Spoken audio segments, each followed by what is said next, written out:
నిన్నటి బాధలన్నీ నేటికి మాయమయ్యే,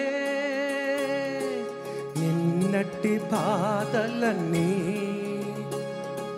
నేటికి మాయమయ్యే,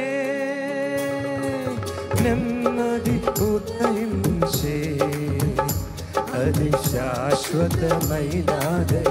పాడదామన్నో వచ్చి నెమ్మది ఉదయించే అది శాశ్వతమైనదయ. కోటి కోటి స్తోత్రం దేవా, కోటి కోటి స్తోత్రం దేవా,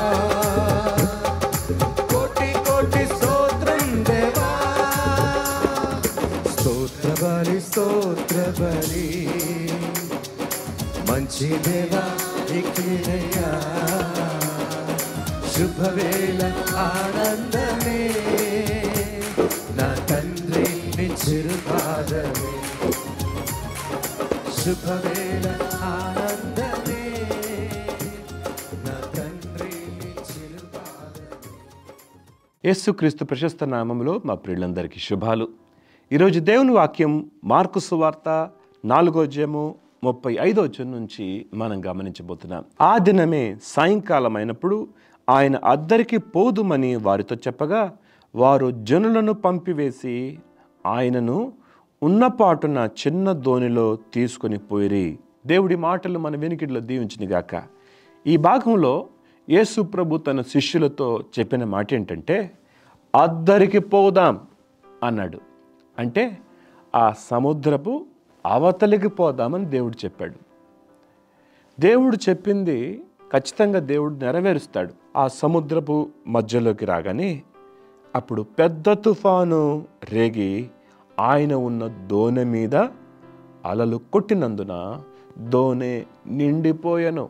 ఈ అలల చేత దోణి నీళ్లతో నింపబడింది. ఇప్పుడు దోణి లోపల అమరమున అంటే క్రింద భాగమున యేసు ప్రభు నిద్రపోతున్నాడు. యేసు ప్రభు నిద్రపోతాడా అంటే నిద్రపోతాడు. యేసు ప్రభు మానవుడే. ఆయన మానవునిగా ఉన్న దేవుడు. ఆయన దేవుని కుమారుడే అయినప్పటికీ మనుష్య కుమారుడిగా ప్రభు పిలువబడ్డాడు. ఆయనకి ఆకలేసింది, ఆయనకి దాహం వేసింది, ఆయనకి నిద్ర వచ్చింది. ఆయన మనలో ఒకని వంటి వాడాయను అని ఉంది కదా బైబిల్లో. అలాగే ఆయన అలిసిపోయాడు కాబట్టి నిద్రపోయాడు. ఎక్కడ నిద్రపోయాడు? ఓడ అమరమున నిద్రపోయాడు. శిష్యులకేం చెప్పాడు? మనం అద్దరికి వెళ్దామన్నాడు. ఇది ప్రభు చెప్పిన మాటే కాబట్టి ప్రభు అక్కడికి ఎట్లయినా తీసుకెళ్తాడు. అయితే దారిలో ఆ మార్గ మధ్యలో పెద్ద తుఫాను వచ్చింది. ఆ తుఫానుకి ఆ ఓడ పైకి కిందికి అవుతుంది. అంతేకాదు నీళ్లు ఓడలోకి వచ్చేసాయి. పాపం శిష్యులు ప్రయత్నాలు చేస్తున్నారు ఓడలో నీళ్లు బయటికి తీయడానికి, కానీ వారి వల్ల అవ్వట్లేదు. నీ చుట్టూ పరిస్థితులు ఎంత ప్రతికూలంగా ఉన్నా విశ్వాసం నీలో ఉంటే నువ్వు నెమ్మదిగా ఉండగలవు. బైబిల్ ఏమాట చూస్తాం, మీ హృదయమును కలవరపడనీకుడి అని. విశ్వసించేవాడు కలవరపడడు అని బైబిల్లో మనం చూస్తాం. నీ చుట్టూ పరిస్థితులు ఎంత ప్రతికూలంగా ఉన్నా ప్రభువులో నువ్వు నిలిచి ఉంటే నువ్వు నెమ్మదితో ఉండగలవు, నెమ్మదితో సమాధానంగా నువ్వు ఉండగలవు. ఉదయకాలము విశ్వాసం నీలో ఉందా? విశ్వాసం ఉంటే నువ్వు నిశ్చింతగా ఉండగలవు. ఆయన దోణి అమరములో తలవాల్చుకొని నిద్రపోతున్నాడంట. అప్పుడు వెంటనే శిష్యులు, బోధకుడా, మేము నశించిపోతున్నాము, నీకు చింత లేదా అని ఆయనను అడిగిరి. మేము నశిస్తున్నాం, నీకు చింత లేదా బోధకుడా అని యేసు ప్రభుని లేపుతున్నారు. అండ్ ఓడ మునిగితే ఏది ముందు మునుగుతుంది? యేసు ప్రభు ఉన్న స్థలమే ముందు మునుగుతుంది. కానీ అంతగా ప్రతికూలమైన పరిస్థితుల మధ్యలో కూడా యేసు ప్రభు ఎంత నెమ్మదిగా నిద్రపోతున్నాడు. శిష్యుల్లో విశ్వాసం లేదు, యేసు ప్రభువులో సంపూర్ణంగా విశ్వాసం కనపడుతుంది.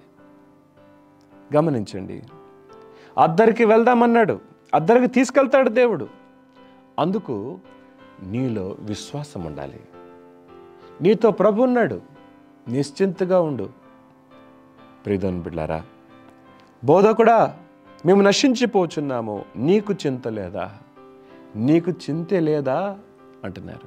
యేసుప్రభు శిష్యులు నశిస్తుంటే యేసుప్రభు చూస్తూ ఉంటాడా? వారిలో అవిశ్వాసము కనబడుతున్నట్లుగా మనం గమనిస్తాం కదా. అందుకైన లేచి గాలిని గద్దించి నిశ్శబ్దమై ఊరుకుండమని సముద్రముతో చెప్పగా, ఒక మనిషితో మాట్లాడినట్లే సముద్రముతో మాట్లాడాడు ప్రభు. నిశ్శబ్దమై ఊరుకో అన్నాడు. వెంటనే గాలి అణిగి మిక్కిలి నిమ్మలమైపోయింది. భీకరముగా ఉన్న గాలి నిమ్మలమైపోయింది. సముద్ర పాలలు ఆగిపోయాయి. అప్పుడు ఆయన శిష్యుల వైపు చూసి, మీరెందుకు భయపడుచున్నారు? మీరింకనూ నమ్మలేక ఉన్నారా? మీ భయానికి కారణం ఏంటో తెలుసా? మీలో ఉన్న విశ్వాసమే. యేసు ప్రభుతో ఉండి, యేసు ప్రభుతో నడుస్తూ, యేసు ప్రభు కార్యాలు చూస్తూ విశ్వాసం లేని వారిగా శిష్యులు ఉన్నారు. నేటి దినాల్లో కూడా చాలామంది దేవుని బిడ్డలుగా పిలువబడుతున్నవారు దేవుని వాక్యాన్ని చదువుతారు, దేవుని మందిరానికి వస్తారు, కానీ చాలామందిలో విశ్వాసలేమి కనిపిస్తుంది. అందుకనే కొరింథీ పత్రికలో ప్రభు చెప్తాడు, 2 కొరింథీ పత్రిక ఆఖరి అధ్యాయంలో, మీరు విశ్వాసం గలవారై ఉన్నారో లేదో మిమ్మల్ని మీరు పరీక్షించుకోండి, మిమ్మల్ని మీరు శోధించుకొని చూచుకోనండి. దేవుని బిడ్డలో బ్రతికేది విశ్వాసమును బట్టే. దేవుని బిడ్డల్ని నడిపించేది విశ్వాసమే. ఒక విశ్వాసిని ముందుకు నడిపించేది విశ్వాసమే. ఏమండి, బండికి ఇంధనం ఎట్లో అంటే, మనం బండి మీద వెళ్ళాలంటే దానికి పెట్రోల్ ఉండాలి. ఇప్పుడు ఎలక్ట్రికల్ బండి వచ్చింది, ఎలక్ట్రికల్ బండికి ఛార్జింగ్ అవసరం. అలాగే మన ఆధ్యాత్మిక జీవితము ముందుకు నడిపించబడటానికి, విశ్వాసి జీవించటానికి అవసరమైంది విశ్వాసమే. కాబట్టి విశ్వాసము మనం ఎప్పుడూ కలిగి ఉండాలి. హెబ్రీ పత్రిక 3వ అధ్యాయంలో, జీవము గల దేవుని విడిచిపోనట్టు విశ్వాసము లేని దుష్ట హృదయం మీలో ఎవని ఎందైనా ఉండునేమో జాగ్రత్తగా చూచుకొనుడి. విశ్వాసము 4 రకాలుగా మనం పోల్చొచ్చు. 1, జీవము గల దేవుని విడిచిపోనట్టు విశ్వాసము లేని దుష్ట హృదయం కలిగిన గుంపు. 2, అల్ప విశ్వాసం, పరిస్థితులను చూసి ఆందోళన పడేవాడు, కలవరపడేవాడు, భయపడేవాడు, సందేహపడేవాడు, వీరందరికీ ఉండేది ఏంటంటే అల్ప విశ్వాసం. 3వది ఏంటంటే, నీవు సజీవుడువగు దేవుని కుమారుడైన క్రీస్తు అని గుర్తించే విశ్వాసం. 4వ గుంపు ఏంటంటే, ఆయనను వెంబడించే విశ్వాసం. ఇది కాలము నీ విశ్వాస స్థాయి ఏ గుంపులో ఉంది? విశ్వాసమే లేని దుష్ట హృదయం ఉందా? పరిస్థితులు చూసి ఆందోళన పడే అల్ప విశ్వాసం ఉందా? లేక యేసుని దేవుని కుమారుగా గుర్తించి అంతటితో ఆగిపోతున్నావా?